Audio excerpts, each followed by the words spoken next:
something. Okay. Great. Thank you.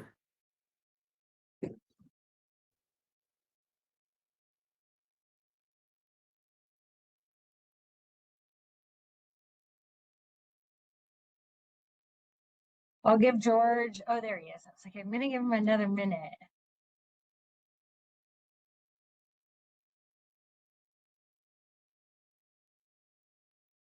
And then you said I count towards quorum, Eric? You do. Okay, so that would be 5. You're there. Okay. George, as co-chair, am I good to start?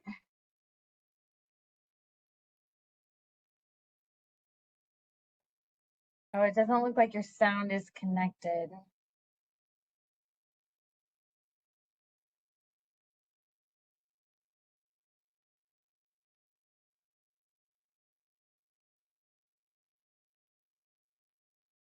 George, am I good to start?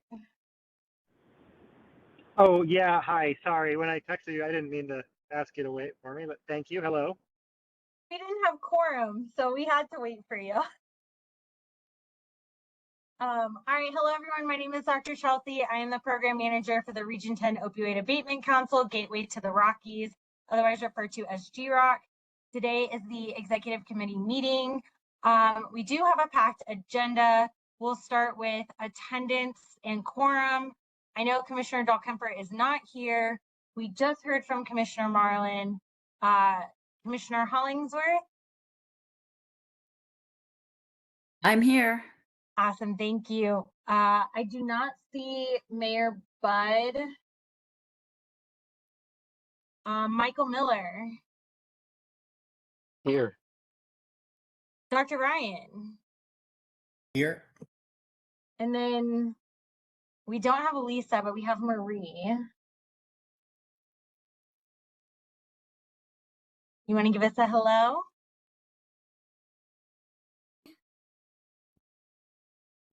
Hello? Hi. Hi, I'm here. Thanks. And then anyone else joining us today?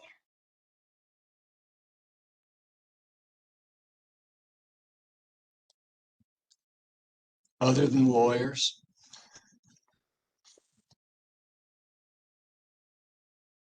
Laura Wilkins is helping with meeting support today. And it looks like we have Annette Cannon, one of our advisory board members, present. So general update, many of you have received an email from the Colorado Opioid Abatement Council, or COAC, regarding Purdue and generic opioid manufacturer settlement participation forms due September 30th and October 8th. The GROC does not need to take action on this, only local governments do. Are there any additional questions at this time regarding this update? Hey, Chelsea. So we've done these in the past. So just follow what the instructions that they have and use their information. It's sitting with our paralegal, but I'll defer to Eric. Just do. Okay. That's what I anticipate that Jefferson County will be doing, following the lead of the AG's office on these settlements. And the more local governments that participate, the higher the likelihood that money flows through to them and to GROC. Perfect. So another update is talking about the executive committee resolution structure. As of now, it's 3 individuals from Jefferson County, 2 from Gilpin, and 2 from Clear Creek County, in anticipation of Leslie's roll-off as GROC chair, anticipating Leslie and George's roll-offs as commissioners, eventually Sandy's as well. Do we have any desire to change this to by subject matter expertise, by position?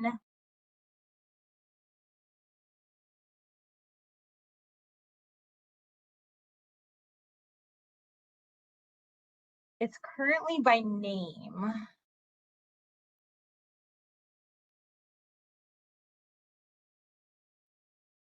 And this was This was developed before my time. If it looks like George, you have a hand.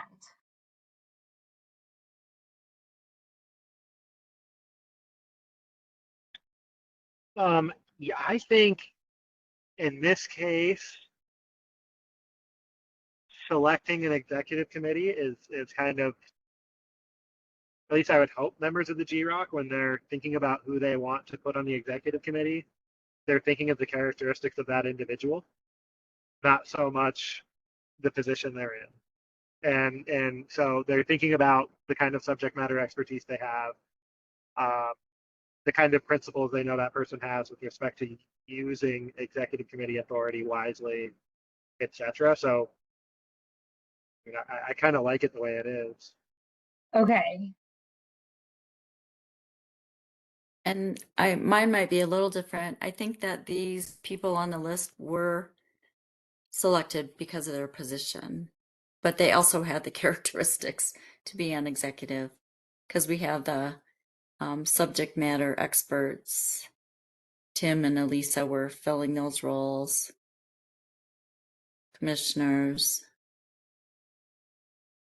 Michael obviously is subject matter expert.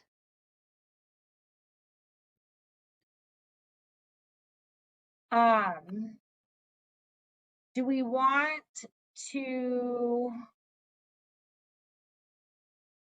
I'm also thinking of like, we do have Amber supporting Chris, is changing at least Chris to a fiscal contact. So it could be Chris or Amber. I know sometimes they've had Andrea fill in for them as well.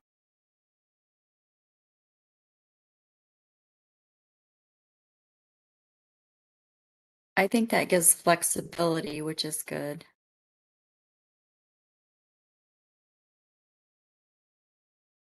And then This that might would be an oh.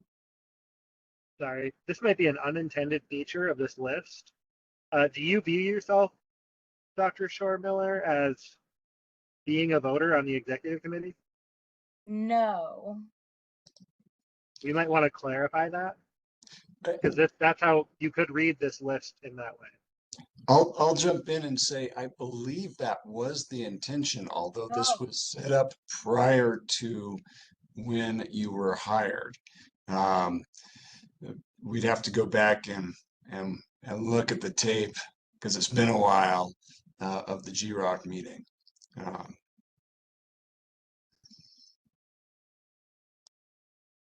On that point, I do think that just considering the the limits with like us losing Commissioner Dahlkemper and the other commissioners over time, that Chelsea, you being able to act as kind of a golden thread throughout, especially with the historical expertise ongoing, would be a benefit in my mind. I don't know if we're allowed to do that, but it seems like it would be valuable. Just one more point regarding what is allowed. That our guiding documents are very flexible in this regard. The members of the executive committee, in fact, do not even have to be members of GROC. They can be whoever GROC feels is appropriate to appoint to that role.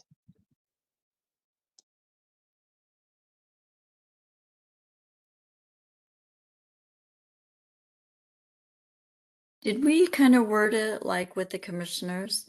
Commissioner or appointed designee, that kind of thing? Because I think there's value in having them be the commissioners because we have more ability to make decisions on behalf of the county than someone that works in the community would. If I was hearing George's recommendation that it could be someone just that has the expertise or the subject matter expertise.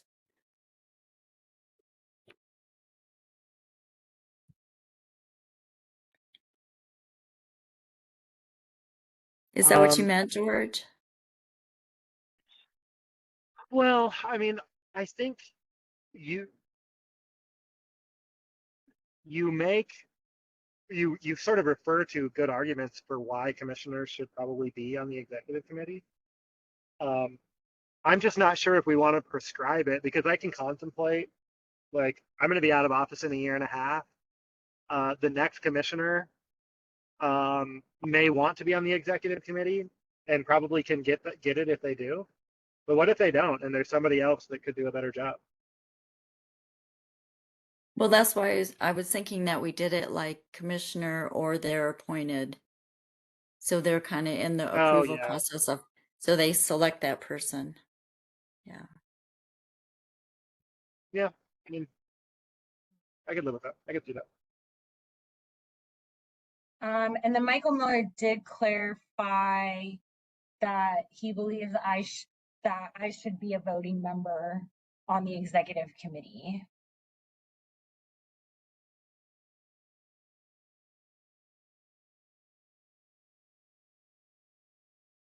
I think that's how it was set up Okay. originally. And of course, that can be changed, but I do believe that was the intent. Okay. I will try to find that recording to clarify my voting status. And then we are sure that that Sandy's comment on the wording about commissioners or appointed designee, that is true, correct, Eric? Or I need to follow up? That's not currently true, but GROC could amend it to make it more broad in that way. And George, is that what you were suggesting as well?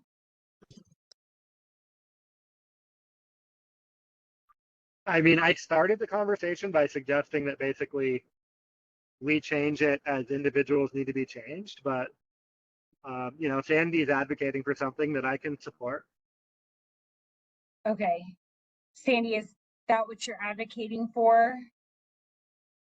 Yeah, I know we've had that discussion, and I don't know if that was specifically for executive, but it must have been, because otherwise it would be the full council. Yeah, so I think that would be flexible wording. Okay. So I will add this to the August agenda.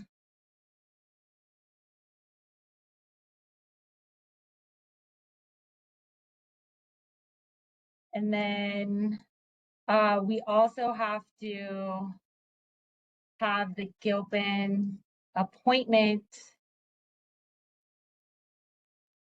from Elisa to Marie for GROC and the executive committee. George, no, I might have mentioned that before you came on. So Elisa's public health director, and Marie has been her alternate. She's public health and she has a MPH.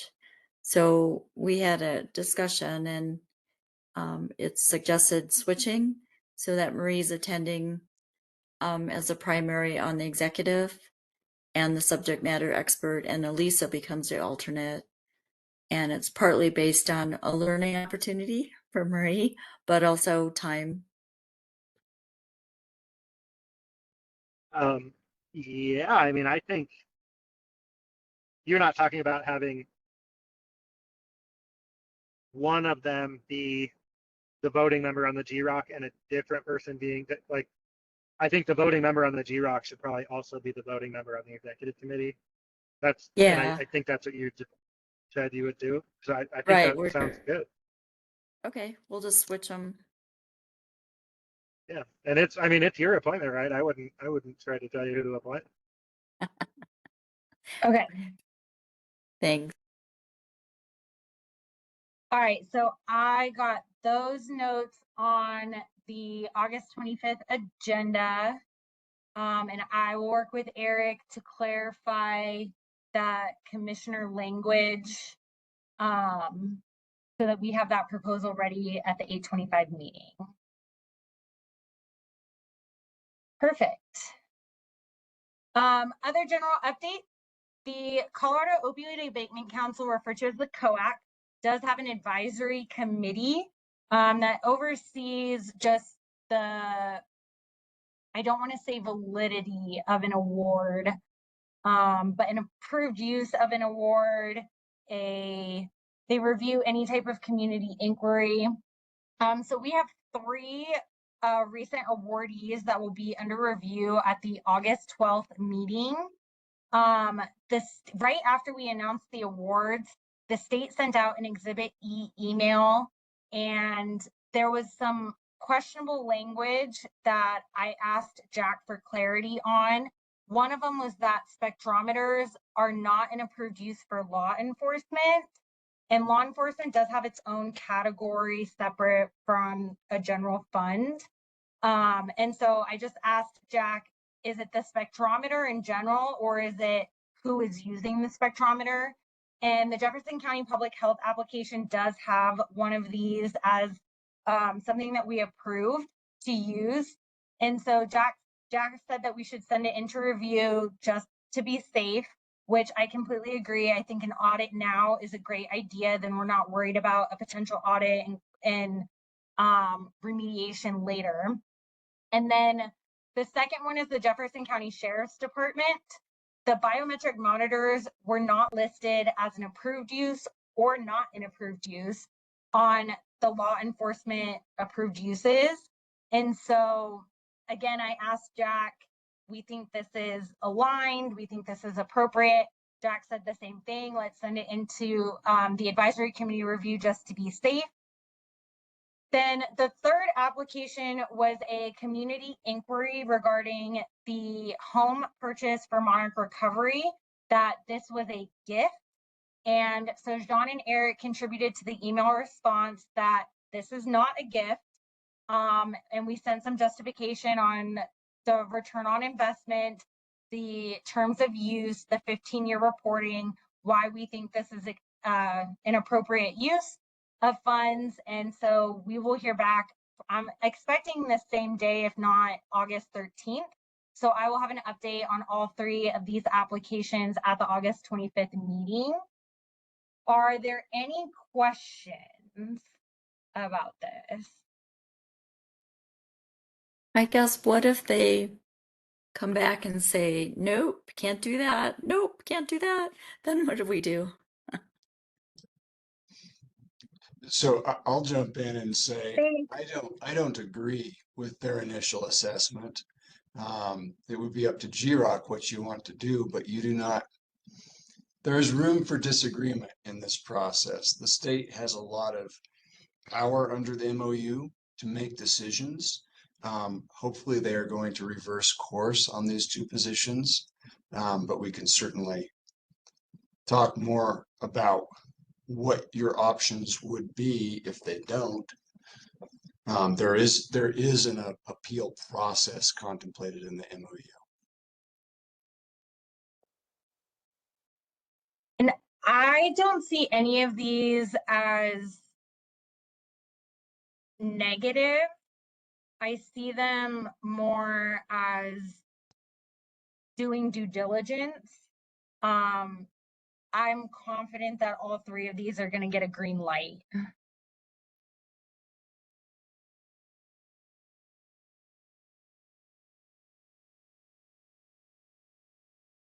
Anything else?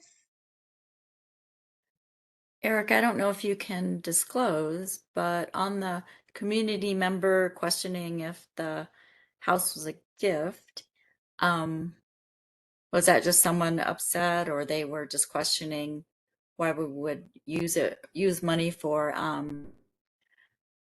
property acquisitions in general? So I don't think there's any reason we couldn't disclose, although I think it was an anonymous person, but Chelsea may be in a better position to speak to that. I don't know who the person was. I don't think the complaint is well founded. Yeah, so the email from the state just says that they had a community inquiry regarding a recent award for the purchase of a house to Monarch as a gift. Um, I I believe this individual was in the June 23rd meeting, and they were repeatedly putting comments in the chat that were being read out loud. This was the first of 8 RFA review meetings that the individual attended. And so, as I stated in that meeting, that this is not a quick decision. This organization has been vetted for 2 years, and that there were several more in-depth conversations, that they could reference the meeting archives to watch those. I would have a one-to-one meeting with them to explain that process if they wanted. And then I directed them to Jack if they wanted to go to the AG and file a complaint. Like Eric, if it is this individual, which I'm not sure for if it is, I think it was just they attended the last meeting, and so it may have come off as a rash decision, but it definitely is not, and we have the paper trail to prove that.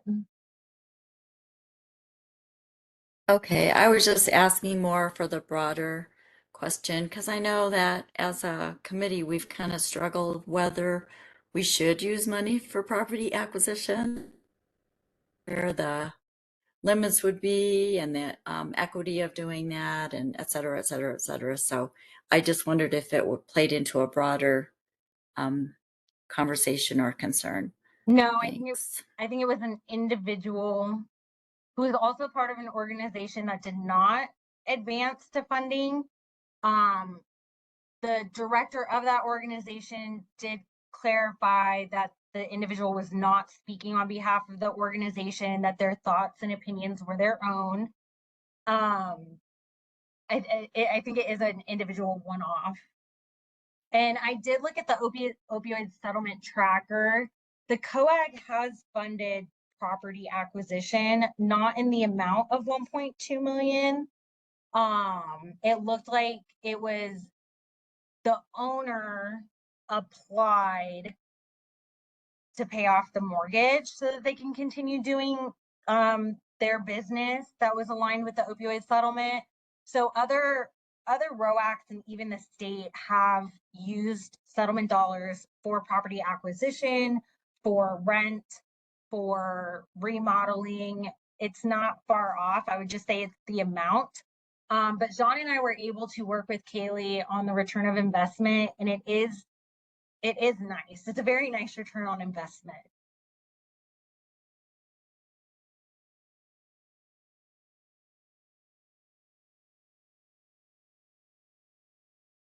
Anything else here? Moving on. All right. General updates again is I am approaching reasonable expectancy limit of my role, which is extremely difficult for me to say.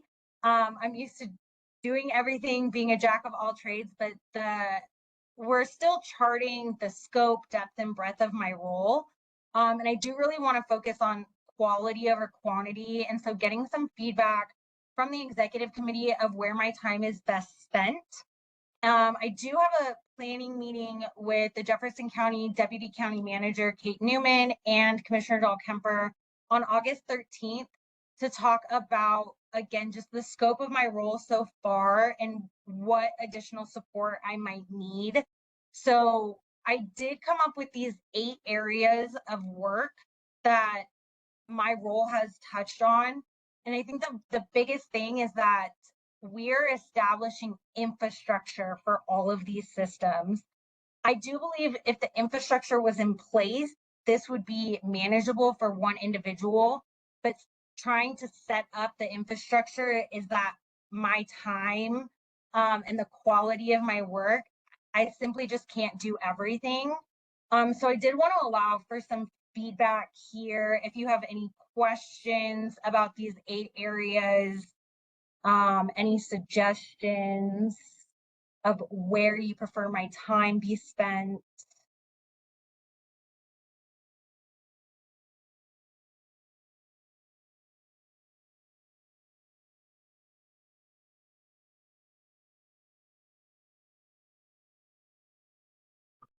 I wanted to wait for a moment because I've been talking a lot and I know there are others who have opinions that matter. I view 4 and 8 as the same thing. And if you were to just go 1 through 6 in terms of prioritizing, I might put the advisory board under meeting facilitation. Meeting facilitation might need to be near the top. But it's hard for me to pick out one of these and say, oh, that one isn't important. Yeah, I think there is a lot of crossover, but like I said, because we're developing infrastructure for all of these things, they do have to be teased out and they do require their own time. This Jesse, was go ahead, Michael. okay. This was one of my concerns as the Stedman contract started to turn into something else or approached the end of the original contract, just because it is such a heavy lift, like administrative burden between facilitation and all of the back end follow up, that I only have a hint of context for from when we launched everything. So one, thank you for doing everything that you've done up until this point, and I completely understand it is unsustainable. I am curious about whether we need to talk about additional contract capacity, whether it's from Stedman or someone else, using some of our admin dollars to help spread the burden a little bit. Yeah, so that is something that I have spoken with Jean about reviving the Stedman Group contract on like a more of like a retainer on an as needed basis to take over that meeting facilitation support with the advisory board. That is an option if the GROC decides that is something they want to do. So something I did all last week was kind of divide up where I've spent my time since January. And this is a very rough estimate because I was not meticulously detailing how I've been spending my time, which is something I'm starting to do. A lot of it is in grant administration because we did have the RFA that requires the infrastructure that we assume to be in place is just not stable enough for what the GROC desires doing and how they desire doing it.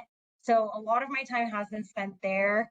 I do anticipate grant management picking up now that we are onboarding awardees. They have their pre-award onboarding and then they'll have their regular management. And I can talk about more about that process in a couple of the later slides.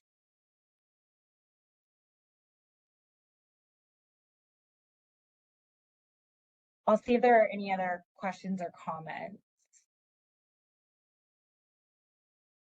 I'm glad you put this up because now I'm like, I was gonna kind of ask about the community engagement piece because it seems like as you're forming an advisory committee of community members who may or may not be, they're everything from lived experience to people that provide service. I kind of feel like that now will begin to become your community engagement. And I don't know if you feel like you need to do other community engagement beyond that. Because at some point it gets a little duplicative.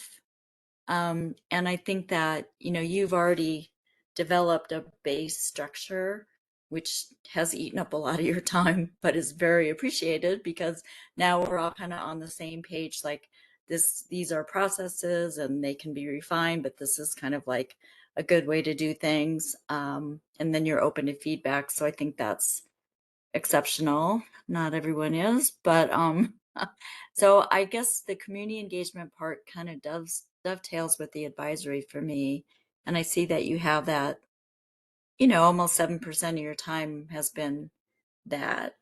So do you feel like the advisory committee is gonna act as your community engagement, or is there an element beyond that that I'm not knowing that you've been doing? Yeah, so like I said, take this pie chart with a grain of salt. It's extremely rough. How I defined community engagement was like the listening tours. That would be like visiting our grantees. That might also fall under grant management. And then the advisory board would be building up that advisory. It's a board now, but your email to me earlier today did suggest we change that to committee.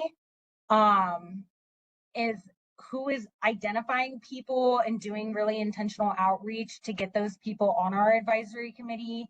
Something I had pitched for an infrastructure on the advisory committee was having work groups around these areas to get input and having regular meetings so that I could run things by them to get, again, their input, get some direction so that when we submit things to full council, it's already gone through some review. The Jefferson County Human Services Department has something similar where they have work committees and then they do all of the work related to that content area. So then when it goes to the work stream or the voting members, it's been refined several times. It's had several eyes, a lot of different perspectives and input. That way I'm not the sole decision maker. I do have that additional support and input for things. Like I said, definitely can be collapsed later. Something that I've been trying to research is having a designated liaison from each county to provide that voice. The Human Services Department does provide a small stipend to those individuals. They expect 10 hours a month. So I think something like that would really help with the community engagement and the advisory board in terms of just seeking external members to be involved in voices.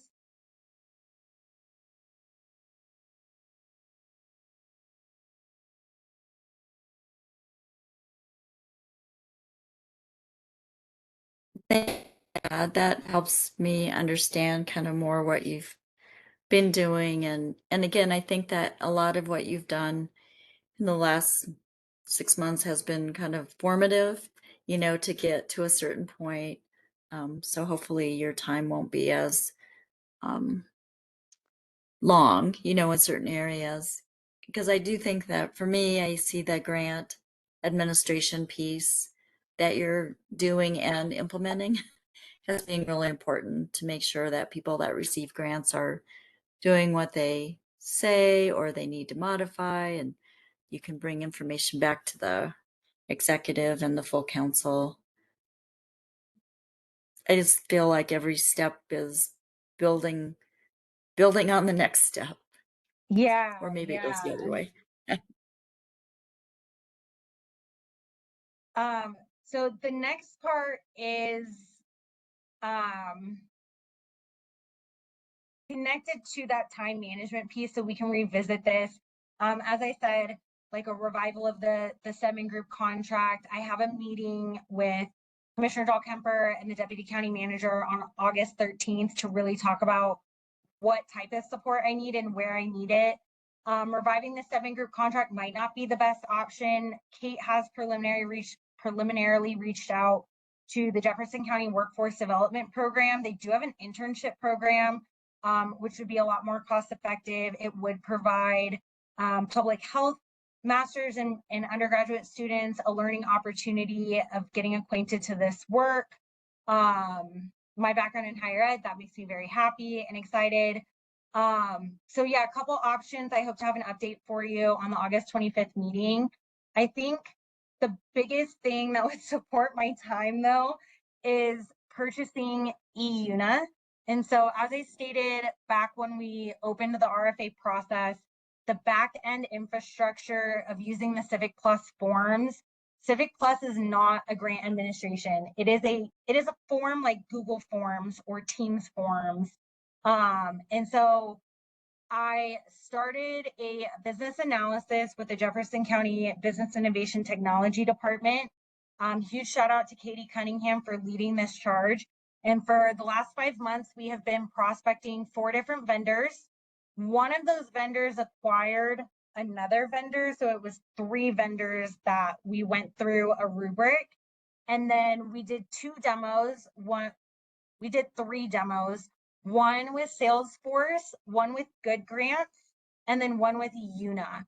And there was a risk assessments done. There was a return on investment formula, ROI performed, and we ultimately decided to contract with EUNA pending council approval.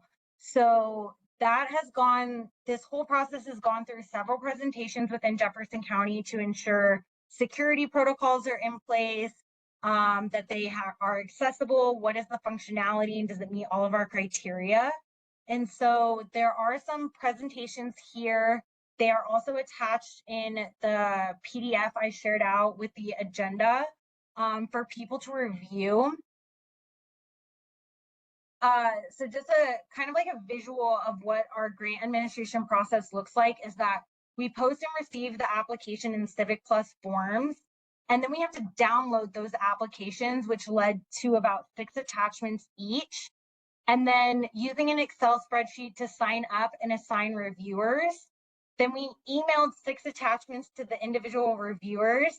So that was like 6 to 10 emails each. So the margin of human error or documents getting mixed up or not sent is extremely high. We then used a Monday.com form for scoring, which has its own errors. So if the scoring criteria is a maximum of 15 points, someone can put in a -21 and it will still allow you to submit the form.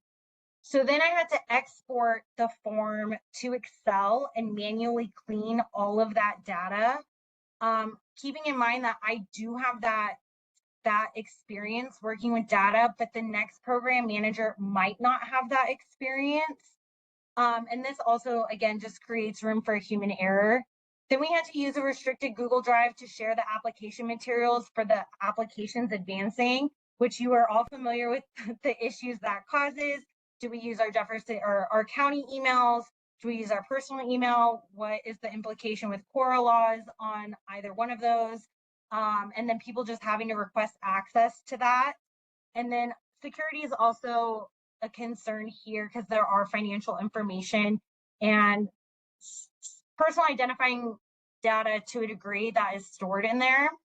And then manually curated scorecards and status letters. I did have an intern supporting this, which if I did not have that intern supporting the status letters, that would have taken significantly more time for me.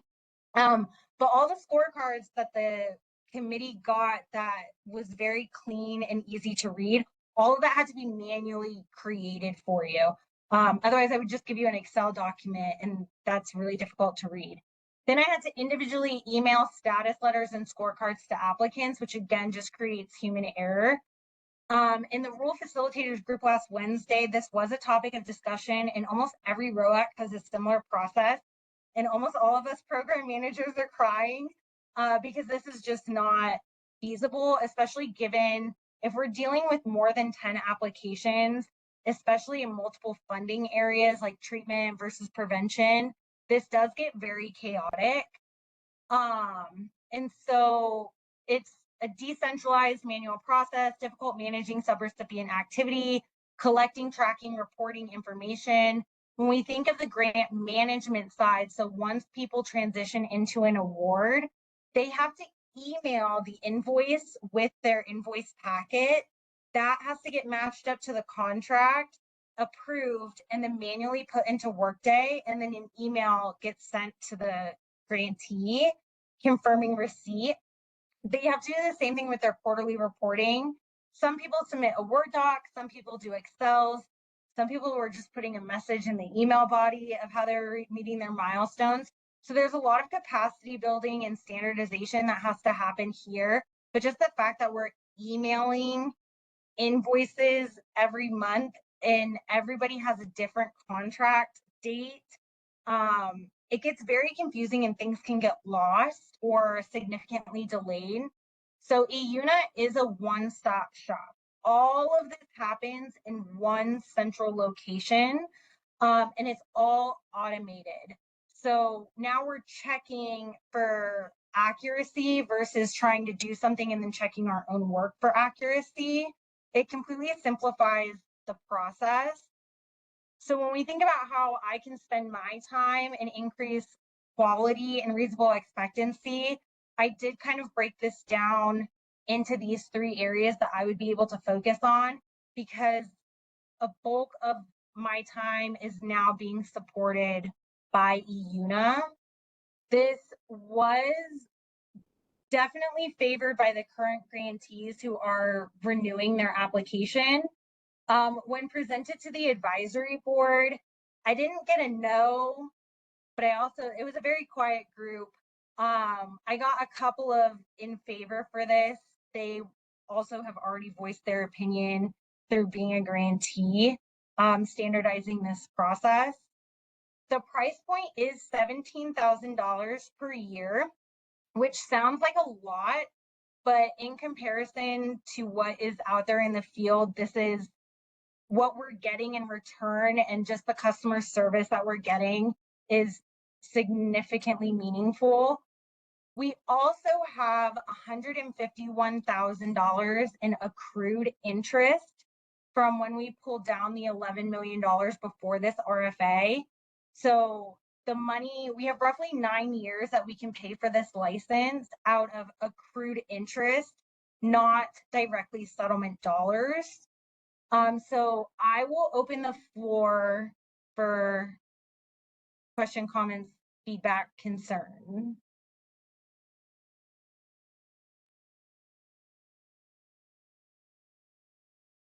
I'm just gonna say I'm exhausted listening to that. Thank you. When we go back to the other vendors too, just to compare, is I initially when I brought this up to the council, Salesforce had quoted about $4,000 a year plus roughly $10,000 in implementation costs. But then every meeting we had with Salesforce, the price got bigger and bigger and bigger. And so there was just a lot of uncertainty in what we would be paying for and what we would be getting in return. So we decided not to move forward with them.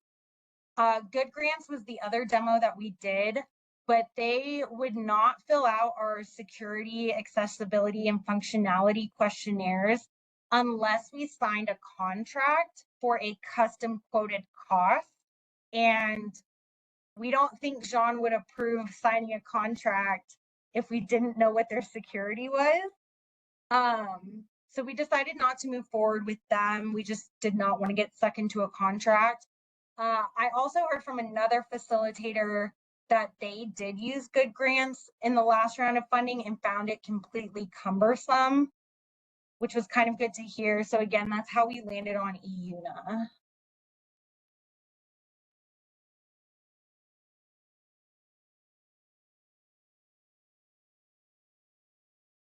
And I guess what I'm ultimately looking for here is an approval from the executive committee to take this to the full council on August 25th, with a recommendation to support.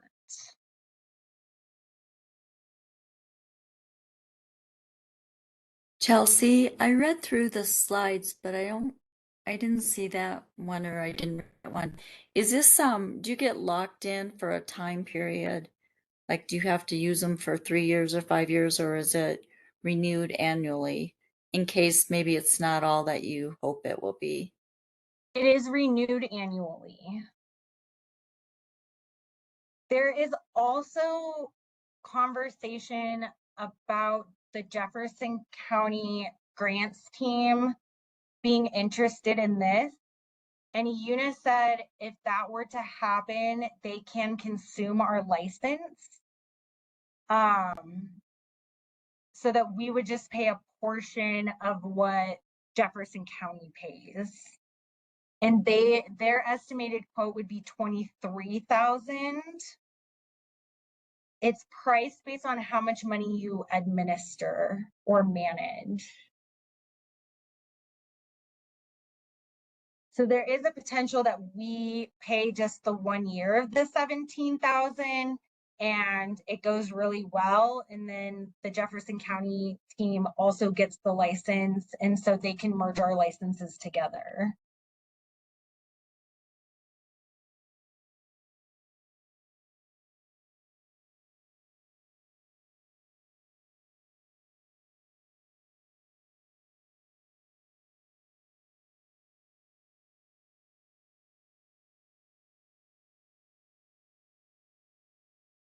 In the interest of time, I am looking for I guess, a motion to approve taking this to the full council on August 25th with a recommendation to approve from the executive committee.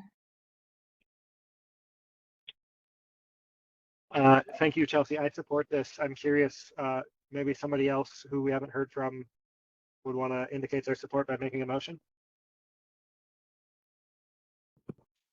I would second that.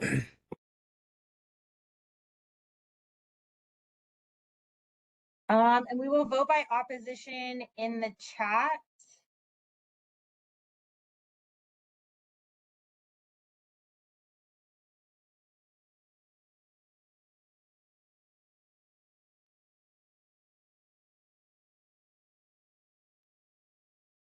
Thank you so much. I really appreciate this. And then if there are any outstanding questions about EUNA that you think would be helpful for the full council, please shoot me an email, call me or text me, let me know so I can get that information. There is a PMO governance meeting regarding this application on August 6th. So we'll have more feedback from the Jefferson County team on whether this is an appropriate software to procure. Thank you. Okay, so with that entire manual process that I explained and the 50 applications that we had, there was an incorrect scored application. So specifically, they had negative numbers put in that did not align with the criteria. So once that was pointed out to me by the applicant, once I returned the scorecards, I did run all of the data again. And they were in the top 12 in that first quartile in every form of running the analysis. So I do recommend that we bring this miscalculated application up for group discussion at the August 25th meeting. I'll pause there to see if there's question, comments, feedback, concerns.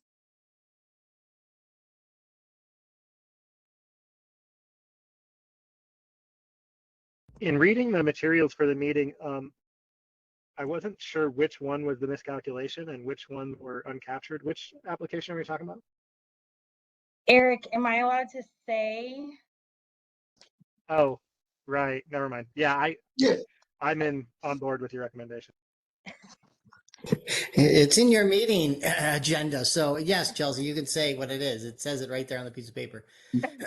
Yeah, I don't think that there's any prohibition on sharing that information. And as Dr. Ryan has pointed out, perhaps we already have.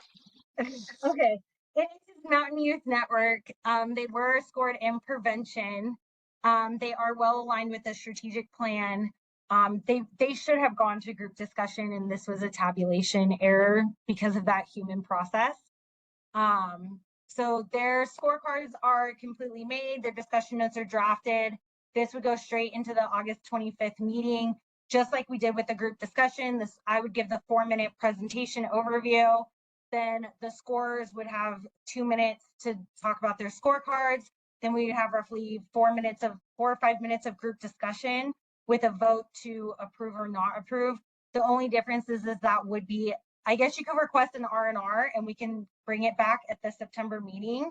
If an R&R was not requested, then that would also be a second motion to approve or not approve or partially approve. Chelsea, do we still have access to go back and look at their scoring and application, or are you going to send us a fresh new one? Yeah, you can in the general funding go back to the review. I will put them in here. their scorecards are not in here. So I will put them in here and I will email you a hard copy and the link to their materials before the 8/25 meeting. Do you need a motion today to do this, or just Yeah, this yeah. discussion? No, I need a All right. motion. All right, I'll make a rough motion to revisit the Mountain Youth Network at our April 25th meeting due to a scoring error for consideration for funding. Seconded. This is Michael. Michael Miller, you seconded? You got it. Okay, thanks. And we'll vote by opposition in the chat. Chelsea, I'm abstaining for obvious reasons. Thank you. So am I. Eric, do I have enough?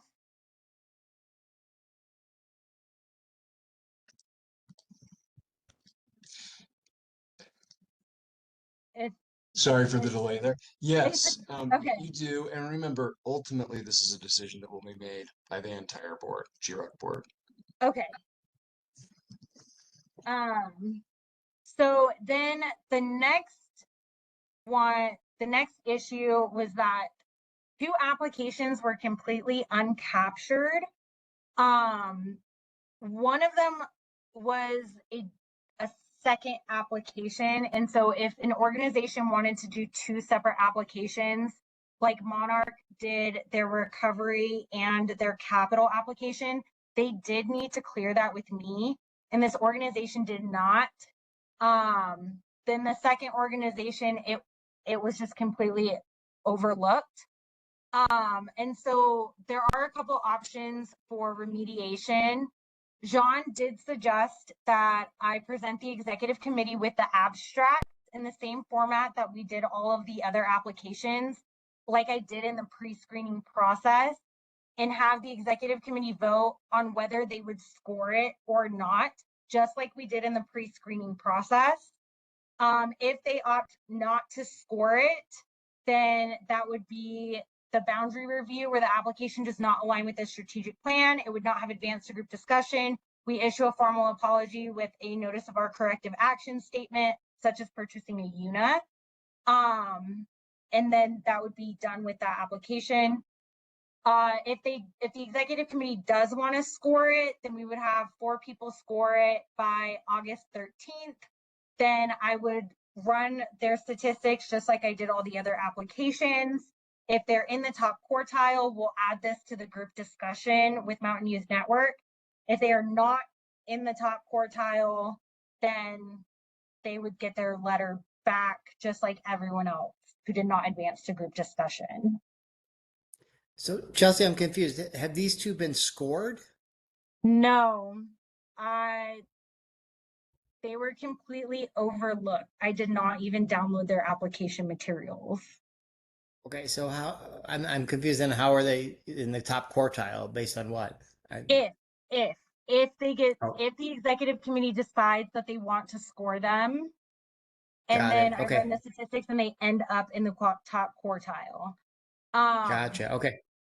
I have done a very extensive RFA analysis, comparing funded to unfunded programs. What were the strengths of the top 11? What were the characteristics of the not funded? How did all of the applications align or not align in the strategic plan? What were the reasons of the scored applications that did not advance, of the pre-screened applications that did not advance? And I don't believe either application would have advanced to group discussion. Again, I can completely be wrong here. The committee can surprise me.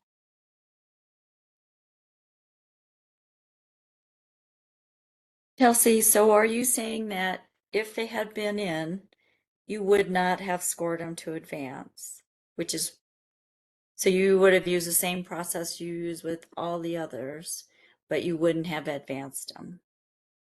Is that what you just said? Yeah. Correct. Okay. I guess my initial response is I don't feel the necessity to take up to the scoring if you already scored them like you did every other one using the same criteria. That's just my initial thinking. I think maybe I'm the one that's misunderstanding. These never got a score, and the question is whether we should find some people on the GROC to score them and see where those scores land. And you were kind of speculating that they may not receive the scores high enough.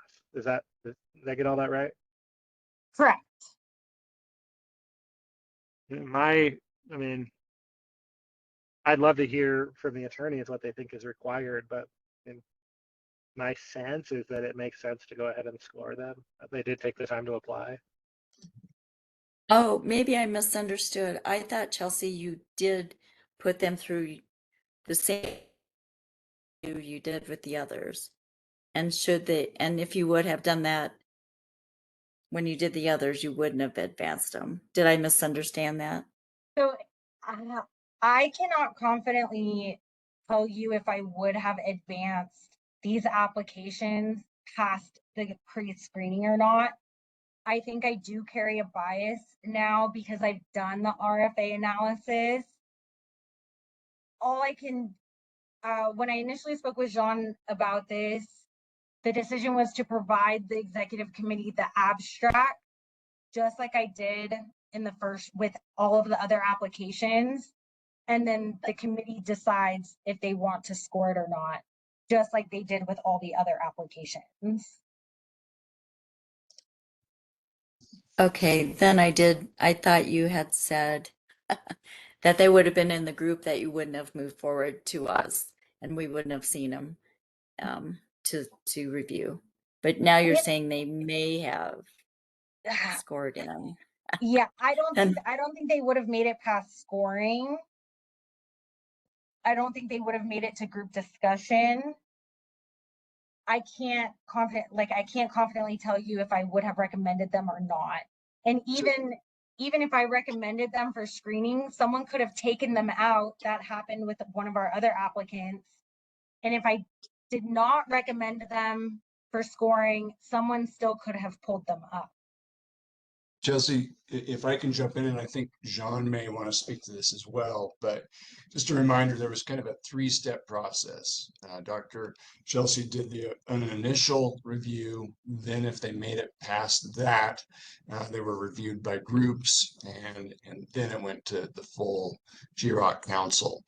And the difficulty we have here that Dr. Chelsea has voiced is that they didn't go through that same process with her, and she feels like she could be in a position where it could at least be argued she's biased at this point to make that decision. So there is a good argument for having a group of other people look at these and decide whether to send them to GROC. And with that, I'll turn it over to Jean to see if he has any additional thoughts. Thank you, Eric. Yeah, I think my advice, I would distill it down to try to replicate as closely as we can the process that other applicants received. However, if that process, and it sounds like it may not be able to replicate that process, I would support any other process that I think substantively gives them a similar opportunity that other applicants received or they would have received had this been noticed when they originally submitted. Chelsea, I'm happy to review both of them as a reviewer if we want to do as you suggested, having the executive committee review them.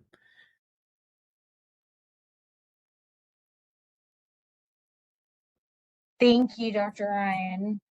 It sounded like George and Michael Miller agree that scoring them would be the best option at this point. Yes, and I would be happy to assist in that screening as well, or scoring. Thank you. I don't mind them being scored. Just feel like there's just this odd situation. Like the ones that you didn't advance, we didn't see those and see them until later in the process.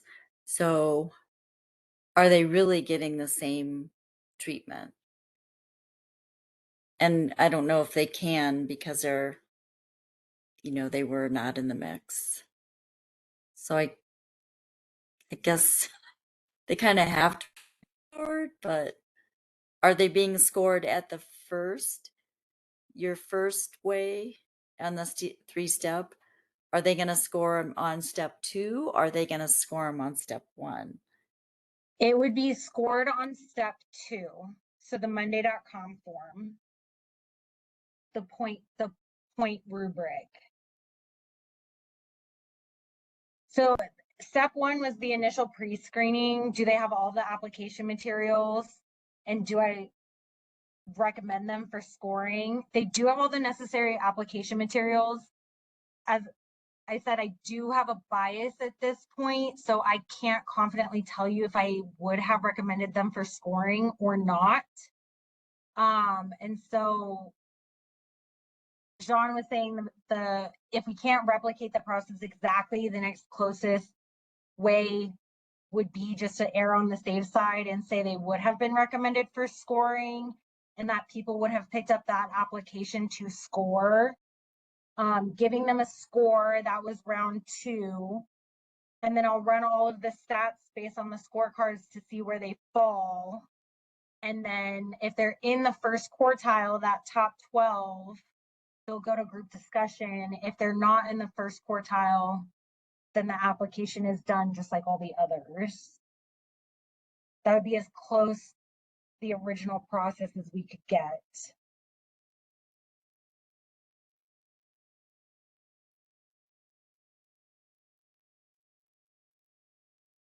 So again, in the interest of time, is there a formal motion?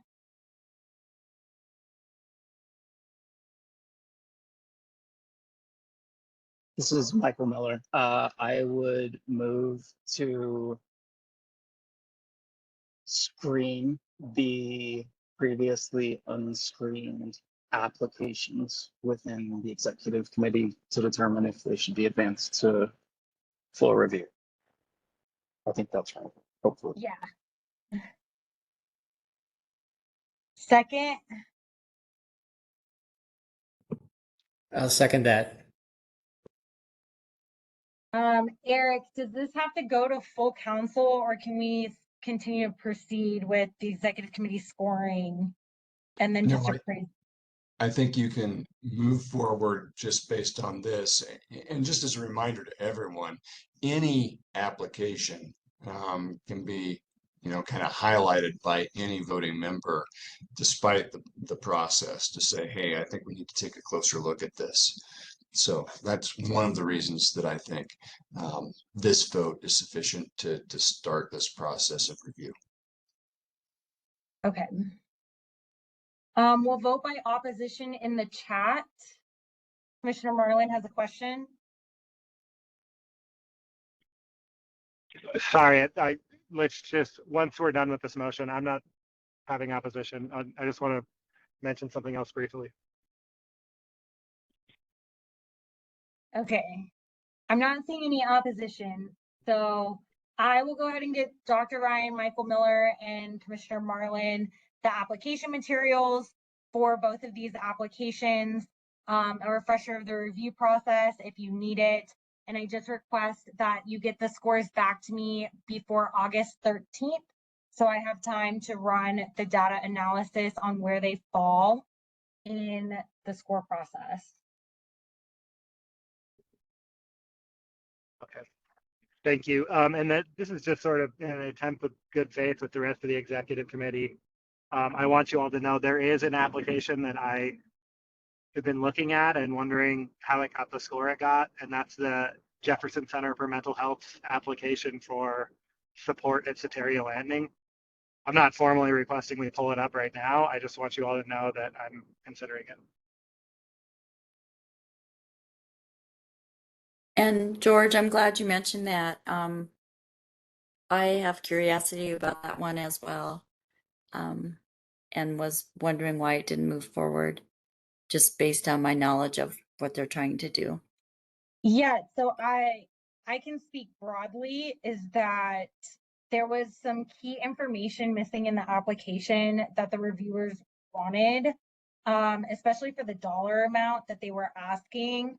Most notably, individuals didn't feel like there was enough information in the application to guide a partial fund. I am working with JCMH. We have a meeting at towards the end of August to talk about this application in particular and the project more broadly and using ROAC dollars. I do think the reviewer's assessment of the application was fair. In speaking with Talia, the grants manager at JCMH, the application prompts were also not designed for capital. So that could be a GROC issue that, again, my RFA analysis is looking at of, do we need different application prompts for treatment, for recovery? That does obviously create a more complex review process. Then we do have some SOP amendments coming up that do allow for special projects, cross-regional ROAC collaborations, or partnerships with other regional opioid councils to fund stuff. So I am working on this application because there was an expressed concern about it. That's kind of where we're at with that.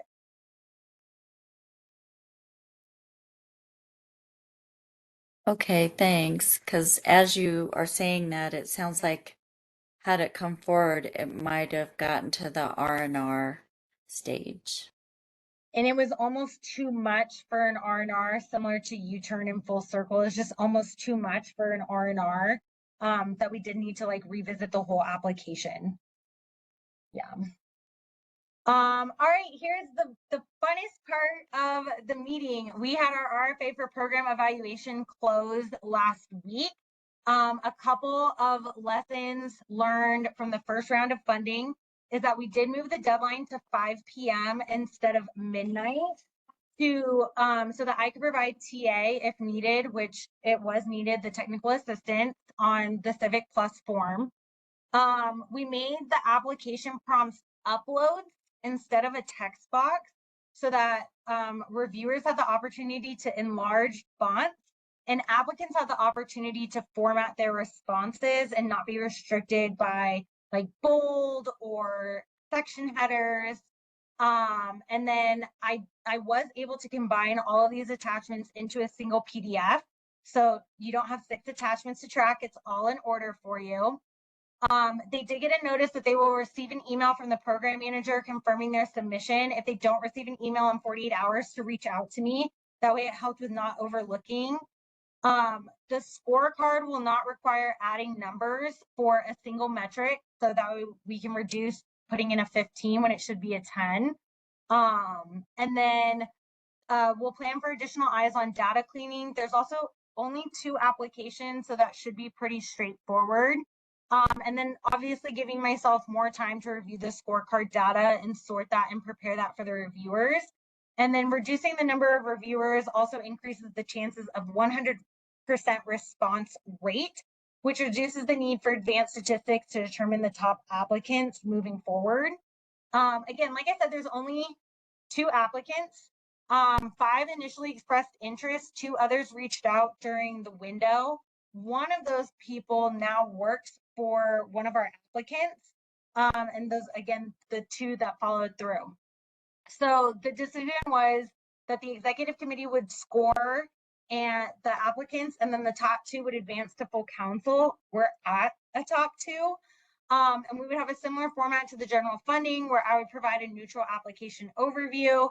The scorers would be the primary speakers, and then we'd have group discussion with critical questions. And then we'd have a final vote with 8 minutes of a comparison conversation.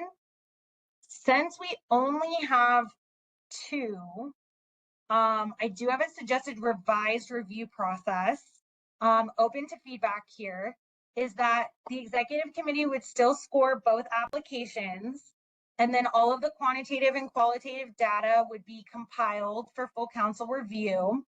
Applicants would be provided their summarized, revise and resubmit from the scorecard. So whatever those like weaknesses, additional questions that that the executive committee wants answered, I would send that back to the applicants on August 21st. And then we would have that for a real-time Q&A on the 25th. So we would keep that 20-minute format, the 5-minute applicant overview summarizing format, 15 minutes of open discussion, potentially with the applicant present, almost like an interview. And then neither applicant would be present for the 8 minutes of deliberation or the other person's discussion. The floor is open.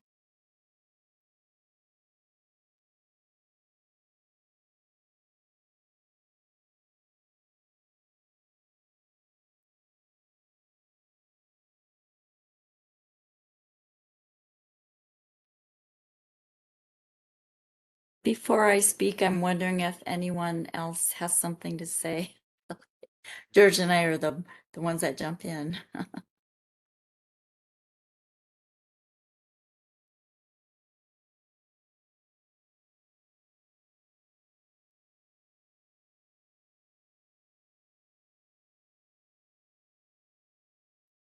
And Marie, you can still talk. Even though you're not officially on the executive committee, you can still weigh in on things. Sorry, I should have clarified that for you. No, that actually helps a lot. That's good to know. I was curious. Okay, so the 2 new applicants, just kind of fill me in what this specific process is for. Yeah, so we posted a request for applications for program evaluation. So this would be external review of the GROC and our grantees to discern what our impact is. So there's a process and an outcome portion of the evaluation. So they basically, their application is basically outlining how they would evaluate the council. Okay, that makes sense. Thank you. Yeah. And the reason I suggested that we do the scorecards due on August 18th, and then I would compile that information to draft a revise and resubmit questionnaire to the applicants by the 21st. These are good applications. These are honestly splitting hairs. I spent 6 hours on Friday meticulously comparing the differences. It's close. It's going to be close. And I think we might have like some of those deciding questions that you come up with while scoring might be the deciding factor. And so as not to delay the decision to the end of September, kind of expediting that R&R process.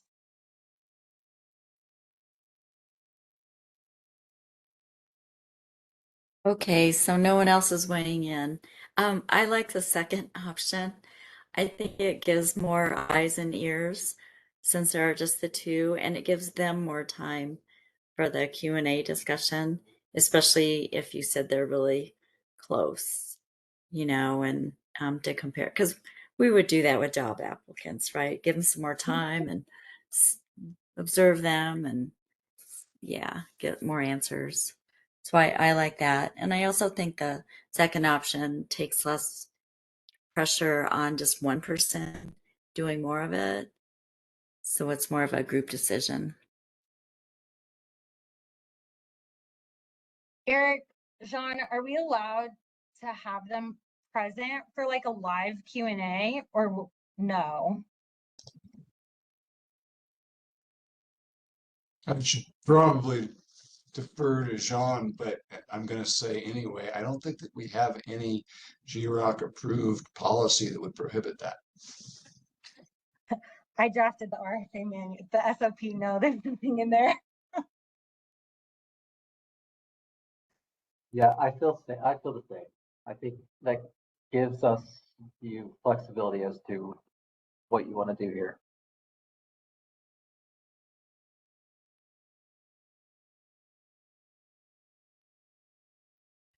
Because Chelsea, won't there be interaction with the executive committee over time. It won't just be they're behind the scenes and we get information from them. So we might want to pick more on how they interact with us. Yeah, both applications mention working and collaborating with GROC leadership on the evaluation. And they talk about it in different ways. So I guess I'm looking for a formal motion.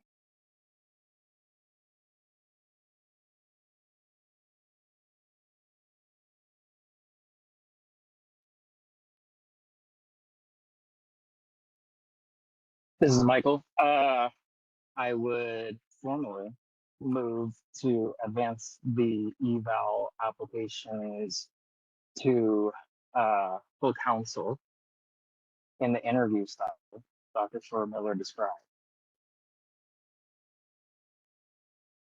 So just to Second. clarify before I get a section, that means that the executive committee would score both applications, have the scores to me by August 18th. I will summarize that into the revise and resubmit template we used in the previous RFA to the applicants no later than August 21st. And then they will provide all of the documentation on August 25th. And then we will have them present for their 20-minute deliberation. Yep, you said that perfectly. Okay. Is that okay that we won't have their R&R response until the 25th? Is that okay with everyone? I can make it the 24th.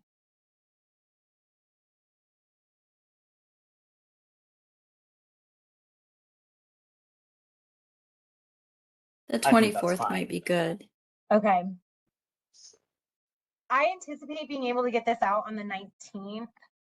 I just wanted to give myself enough time. So if I get this out on the 19th, I'll ask for an earlier date to get it to you all.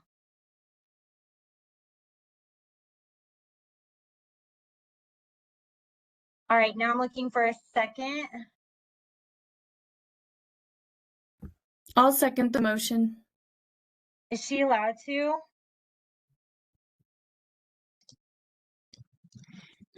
Technically, second it should probably, yes, be George. Okay.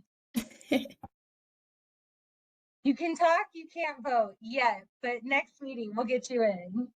Okay, Just a then we matter of time. vote by opposition in the chat.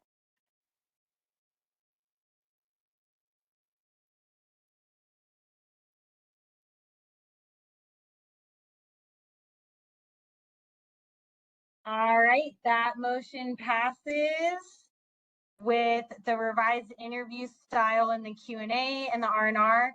I know we have 7 minutes left, but I do need approval on this 8:25 agenda because if you want me to move really, really quick, I can get all of this done. If we want to be a little bit more realistic, then we need to cut some stuff from the 8:25 meeting.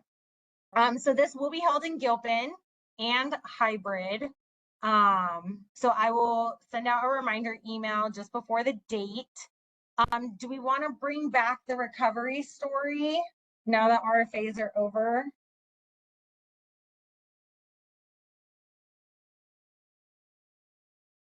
Marie, you can talk now. You just can't vote.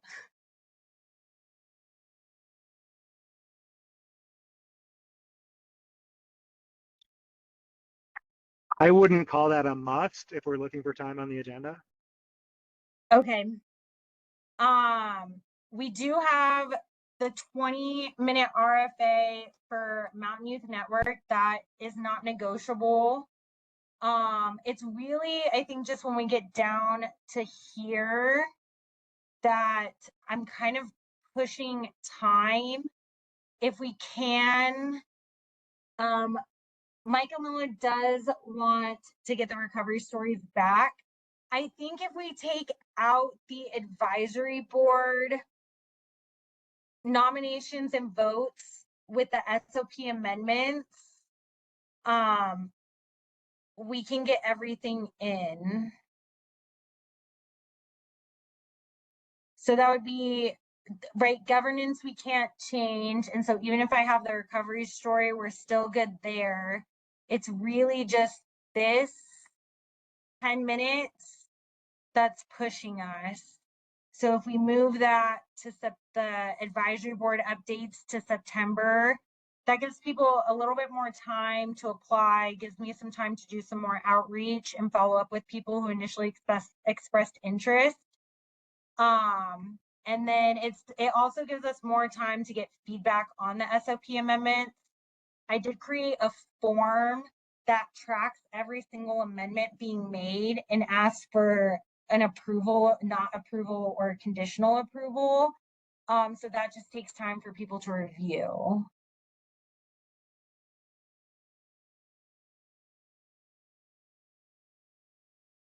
And then we will have the Monarch home contract will be available for review. So that's also a big thing. And then we have the RFA for program evaluation. Yeah, so if I just cut these two things out from the advisory board in July and move them to September, time-wise, I'll be good.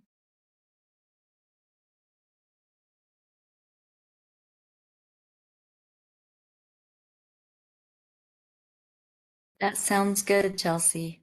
Okay. Perfect. I will send the executive committee a final draft of this when it's cleaned up, just for a final kind of like approval. And then I will send out the application materials to our 2 program evaluation group, with the scorecard. And then I will also send Dr. Ryan Michael Miller and George Marlin the application materials for those 2 prevention applications that were overlooked. I think that's it.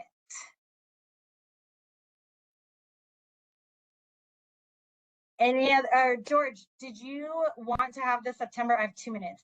Did you still want to have the September meeting in Clear Creek? I know you were kind of iffy with the blasting schedule the last we spoke.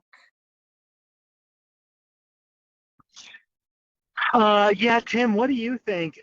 We just, I don't know how wise it is to ask people to brave Floyd Hill. It's gonna be going on for a while, but what do you think, Tim?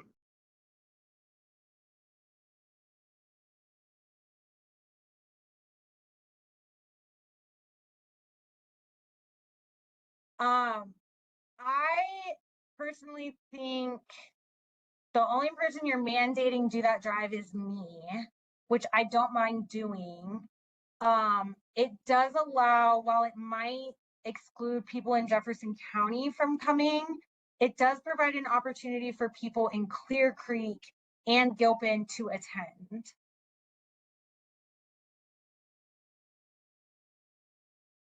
You can always drive up and go through Gilpin and up and around instead of I-70. Takes a little longer. How about this? We punt it to October. That's like nice and mud season. September can be pretty heavy traffic all days of the week. Yeah, I can. Sandy, do you also want to? Oh, no, never mind. We don't have an October meeting because we have the COAC conference. All I right. think you were scheduled for September and December, and then Sandy was scheduled for August and November.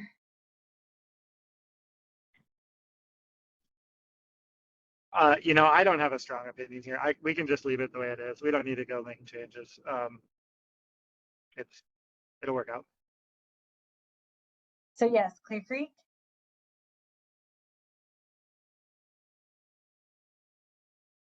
All right.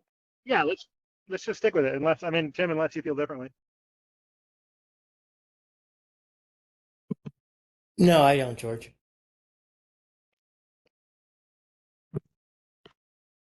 All right. That's it. That's all I have. I'm letting you out on the dot. Thank you all so much. Like I said, I will send up a clean August 25th agenda just for a final review. And then I will send out all those application materials later today. Thanks, Chelsea. Thanks, everyone.